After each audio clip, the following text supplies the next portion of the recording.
नमस्कार, आदाब, red mic दुनिया में आपका स्वागत है। इज़राइल और ईरान के बीच जंग चल रही है। हम इसके बारे में लगातार आपको अपडेट्स देते रहते हैं। कोशिश ये होती है कि दिन भर की जो बड़ी घटनाएँ हैं, जो इम्पोर्टेंट एस्पेक्ट्स हैं वॉर के, चाहे वो मिलिट्री एस्पेक्ट्स हों या पॉलिटिकल एस्पेक्ट्स हों, उसको आप तक लाया जाए।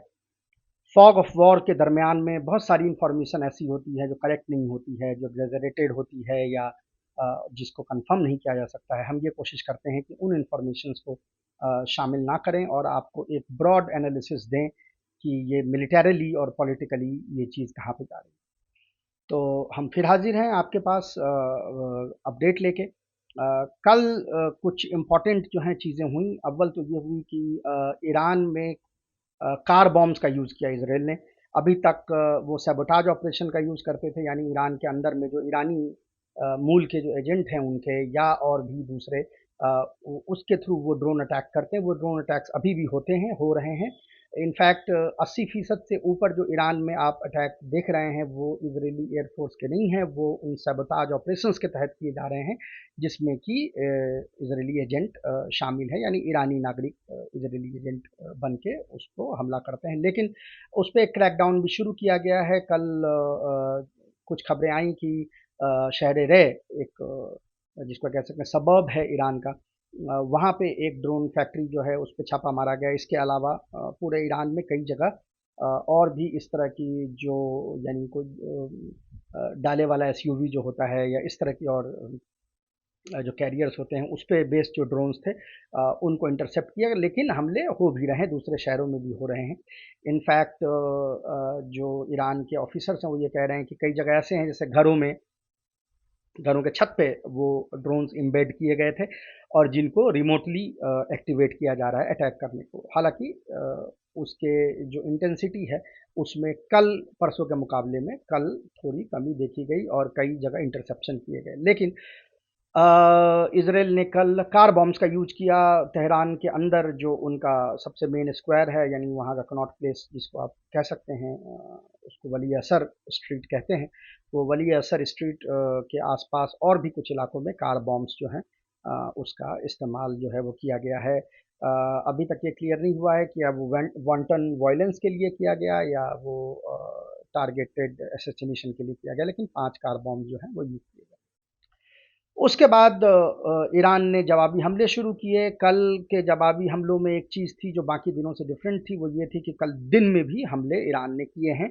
यानी इसराइल ने जो पहले 2 दिन ये क्लेम किया था कि उन्होंने सारे लॉन्च व्हीकल्स और तमाम चीज़ें डिस्ट्रॉय कर दी हैं और ईरान के ऊपर उनका एयर डोमिनेंस हो गया है, वो बात नज़र नहीं आई, क्योंकि कल दिन में, रात के अलावा दिन में भी कल मिसाइल अटैक्स ईरान ने किए हैं।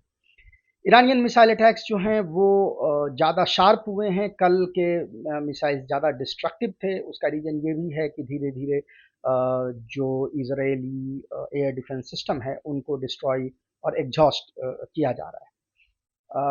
इस कारण से डिस्ट्रक्शन जो है बढ़ता जा रहा है। कल फिर से कुछ इकोनॉमिक जो, यानी एनर्जी इंफ्रास्ट्रक्चर और इस तरह की चीज़ें थी ईरान की, उस पर इसराइल या उनके एजेंट्स ने हमला किया था। तो कल काउंटर हमले में जो हाइफा पोर्ट है वहाँ के रिफाइनरी पे तो हमला किया ही गया। उनका एक जो पावर प्लांट था उस पे भी कल हमला किया गया है, जिससे कई इलाकों में बिजली जो है वो बंद हो गई। तो हम देख रहे हैं कि स्कोप इसका बढ़ता जा रहा है। इसमें कोई दो राय नहीं कि इसराइल ने जो सोचा था कि वो इसको, मतलब जिसको कहते हैं शॉक एंड ऑ ऑपरेशन के तहत, वो पहले दिन जैसे उसने साइंटिस्ट और जर्नैल मारे थे, उससे उसको लगा था कि ये अचीवेबल हो जाएगा इमीडिएटली। वो होता नहीं दिख रहा है। जो चेन ऑफ कमांड थी वो, जैसा मैंने कहा, वो 12 घंटे के अंदर में रिस्टोर हो गई। उसके बाद जो अटैक्स हो रहे हैं और जिस तरह से अटैक्स इसराइल पे हुए हैं, उससे ये लग रहा है कि उनके पास पूरा का पूरा, जिसको कहते हैं कि एक गुड क्वालिटी इंटेलिजेंस है कि, और जो टारगेट बैंक्स हैं, यानी जिन जगहों पे हमला करना है इसराइल के अंदर में, उनका एक ठीक ठाक उनके पास इंटेलिजेंस है और उन जगहों पे लगातार हमला किया जा रहा है। कल के हमले के वीडियोस जो मैंने देखे, वीडियोस हम शेयर नहीं कर सकते क्योंकि यूट्यूब बैन कर देता है। जो वीडियोस हमने देखे हैं मिसाइल अटैक्स के इसराइल पे, उससे ये लगा कि अभी भी प्राइमरी मोटिव जो ईरानियन मिसाइल्स का है वो ये है कि वो Israeli surface to air missile batteries को डिग्रेड किया जाए, ताकि और पावरफुल मिसाइल जो हैं उन पे मारे जाएं। और कल कई जगह जो है surface to air missile batteries को टारगेट किया गया है, हाइफा में भी, तेल अवीव में भी। और इनफैक्ट लगातार अटैक जो हैं वो नवाटिम और बाकी बेसिस पे नेगेव में भी हो रहे हैं, लेकिन जैसा मैंने कहा कि मैसिव इजरायली सेंसरशिप है, वीडियोस और फोटोज वो बाहर नहीं आने दे रहे हैं, लेकिन फिर भी छन के कुछ न कुछ एक आध वीडियो वहाँ से भी निकल के आई हैं। कल मैंने नेगेव में यानी नेटजिम बेस पे हमले की एक वीडियो जो है वो कल उभर के आई, जिसमें कि डायरेक्ट हिट्स जो है वो देखे जा सकते हैं। अभी तक ऐसा नहीं लग रहा है कि इस वॉर से एग्जिट की कोई उम्मीद है। इसराइल भी अभी फिलहाल एग्जिट नहीं चाह रहा, लेकिन वो लगातार गुहार लगा रहा है अमेरिका से इस वॉर में शामिल होने का।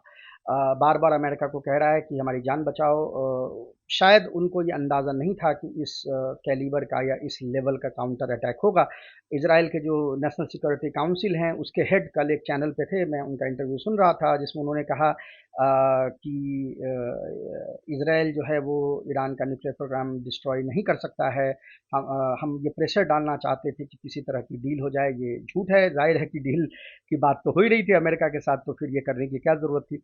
लेकिन खैर उन्होंने ये कहा कि हम डिस्ट्रॉय नहीं कर सकते, ये तो टैक्टिक है कि हम चाहते हैं कि कोई प्रेशर डाला जाए। फिर उन्होंने कहा कि इजरायली मीडिया ये बार बार कह रही है कि हम रजीम चेंज ऑपरेशन चाहते हैं, और लेकिन ऐसा कुछ भी नहीं है। हम रजीम चेंज ऑपरेशन जो हमारा टारगेट नहीं है, और ना ही उनके न्यूक्लियर प्रोग्राम का डिस्ट्रक्शन हमारा टारगेट है। ये दो चीज़ें उनका कहना था कि इजरायली मीडिया अपनी तरफ से कह रही है, हमारे तरफ से इस तरह का कोई बयान नहीं है।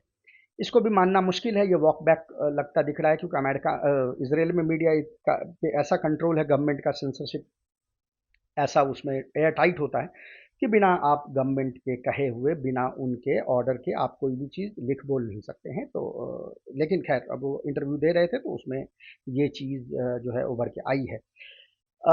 यूएस से बार बार अर्ज किया जा रहा है, यूएस में जो यहूदी लॉबी है और उसके जो बड़े लोग हैं, जैसे बिल एक्मन, आप एक नाम जानते होंगे, जो क्लोज भी हैं नेतन्याहू के, उन क्लोज भी हैं डोनाल्ड ट्रंप के, और उनके उनको कैंपेन में डोनेशन भी देते हैं।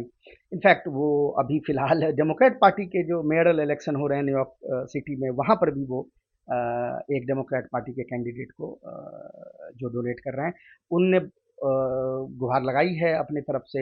नेतन्याहू अपनी तरफ से गुहार लगा रहे हैं अमेरिका को कि आप इस वॉर में शामिल हों और हमारी जान बचाएं। इनफैक्ट अमेरिका इस वॉर में शामिल है बड़े लेवल पे, क्योंकि जो भी इंटरसेप्शंस हुए हैं उसमें मैक्सिमम इंटरसेप्शंस जो ईरानियन मिसाइल्स के हैं वो अमेरिकन डिस्ट्रॉयर से हुए हैं, जो मिडिल ईस्ट में लगे हुए हैं। उन डिस्ट्रॉयर्स वो भी अमेरिका के लिए एक चिंता का विषय है, बिकॉज ये जो डिस्ट्रॉयर्स में जो सरफेस टू एयर मिसाइल्स लगे होते हैं, इनके बनाने की क्षमता जो है वो कम होती है। एक साल में आप 10, 12, 15, 20 इतना ही बना सकते हैं।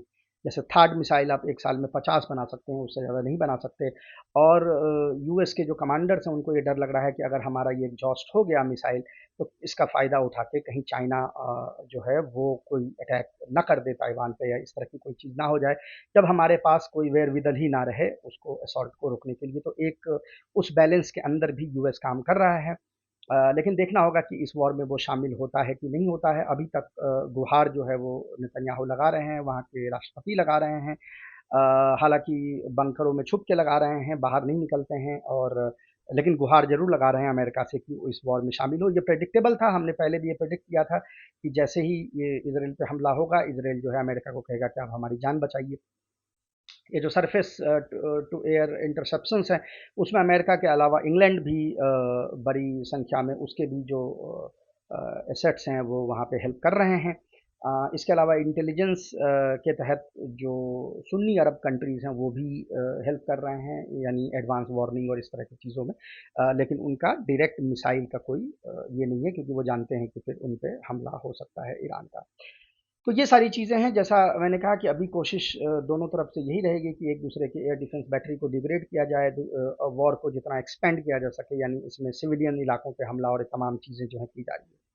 कल जो है मैंने एक इजरायली चैनल का एक रिपोर्ट देखा, जिसमें वो ये कह रहे थे कि 90% हमला अभी भी जो ईरान ने किया है वो सिविलियन ठिकानों पे नहीं है, वो उनके एयर बेसेस, उनके मिलिट्री कमांड सेंटर, उनके मिलिट्री लेबोरेटरीज और इन तरह की चीज़ों पे है। ये अलग बात है कि इसमें से कई सारी जो इनफैक्ट जो इसराइल का अपना पेंटागन है, उनका पेंटागन का जो इक्विवेलेंट है, उनके डिफेंस का जो हेड क्वार्टर है, और ये तमाम चीज़ें इनफैक्ट नेवल इंटेलिजेंस का हेड क्वार्टर, यानी उनका जो मिलिट्री इंटेलिजेंस है उसकी जो यूनिट्स है 8200 उसका हेडक्वार्टर, ये तमाम जो हैं वो डेंस सिविलियन इलाकों में स्थित हैं। तो इन पे अटैक हो रहा है जिससे कि कैजुअलिटी जो है आसपास हो रही है। तो अब देखना है कि आइंदा दिनों में ये किस तरह से इवॉल्व होता है। डिप्लोमेसी की चांसेस घटते जा रहे हैं क्योंकि अब ईरान में कोई भी, चाहे वो लिबरल हो, चाहे वो मॉडरेट हो, चाहे वो कंजर्वेटिव हो, सब पे ये प्रेशर रहेगा कि वो अब न्यूक्लियर प्रोग्राम यानी वो न्यूक्लियर वेपन के तरफ जो है अग्रसर हों। और इनफैक्ट उनकी यही कोशिश है कि यानी लोगों का प्रेशर जो है उनको ये कह रहा है। तो कई सारे उनके नेता, कई सारे उनके ऑफिशियल अब टीवी पे आके बोलने लगे हैं और इनफैक्ट डिमांड करने लगे हैं, रिक्वेस्ट करने लगे हैं खामेनी से कि आयतुल्लाह खामेनी उनको परमिशन दें कि ये न्यूक्लियर वेपनाइज जो न्यूक्लियर प्रोग्राम है उसको वेपनाइज किया जा सके, यानी उसको वेपन में, सिविल न्यूक्लियर को वेपन में तब्दील की जा सके। तो एक चीज़ वहाँ पे है। प्रिकैरियस सिचुएशन है दोनों जगह, इसमें कोई दो राय नहीं है। G7 की समिट होने वाली है, उसमें देखते हैं कि किस किस्म का वहाँ से किस तरह की आवाज़ें आती हैं। ट्रंप अपने तरफ से कह रहे हैं कि बैकग्राउंड में हम पीस चाहते हैं। कल खैर उन्होंने दोबारा से भारत पाकिस्तान वाला चर्चा कर दिया, मोदी जी को बेइज्जत करने का कोई मौका नहीं छोड़ते। तो उन्होंने वो चर्चा कर दी कि मैंने वो डील करवाई थी दोनों के बीच में, बार बार वो लिखित मौखिक हर तरह से वो उसकी चर्चा करते हैं। तो अब वो कह रहे हैं कि मैं ये भी डील करा सकता हूँ।